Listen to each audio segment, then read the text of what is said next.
നമുക്കൊരു ഒരു ഒരു മറ്റേ ഇത് തുറക്കാൻ ഒരെണ്ണം കൂടെ വേണം. അപ്പോൾ നമുക്ക് അത് അത്യാവശ്യമായിട്ട് കണ്ടുപിടിക്കണം. ഇപ്പം നമ്മുടെ കയ്യിൽ 894 ഇത്രയാണുള്ളത്. തുറക്കത്തില്ല കേട്ടോ. വേറെ നോക്കാം നമുക്ക്. ഓക്കെ, ഇവിടെ കിട്ടി ഗൈസ്. നമുക്ക് 1 കിട്ടി. ഓക്കെ, 1 കിട്ടി. അപ്പോൾ 1894 ആണോ നമുക്ക് നോക്കാം. 1894 അല്ല ഗൈസ്, 1894 അല്ല. അപ്പം 1984.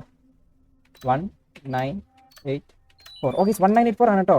ഒരു താക്കോല് കിട്ടിയിട്ടുണ്ട് നമുക്ക്. ഓക്കെ, നമുക്കൊരു താക്കോല് കിട്ടി. ഓ ഗൈസ്, വന്നു പോലീസുകാരൻ വന്നു ഗൈസ്. പോലീസ് വന്നു. ഓ, നമുക്ക് ഒളിച്ചിരിക്കാൻ കറക്റ്റ് സമയം കിട്ടി കേട്ടോ. അതുകൊണ്ട് രക്ഷപ്പെട്ടു. ഇനി എന്തായാലും കുറച്ച് നേരം കഴിഞ്ഞിട്ട് ഇറങ്ങാം, അല്ലെങ്കിൽ പണി കിട്ടും ഗൈസ്. നല്ല പണി കിട്ടും. ഓക്കെ, എന്തായാലും പോലീസ് ഇറങ്ങിയിട്ടുണ്ട്. പോലീസ് ഓർത്തത് നമ്മളാ കള്ളനെന്നാന്ന് തോന്നുന്നു കേട്ടോ. എന്തോ ഉണ്ട് ഗൈസ്, ഇപ്പറയുണ്ട്.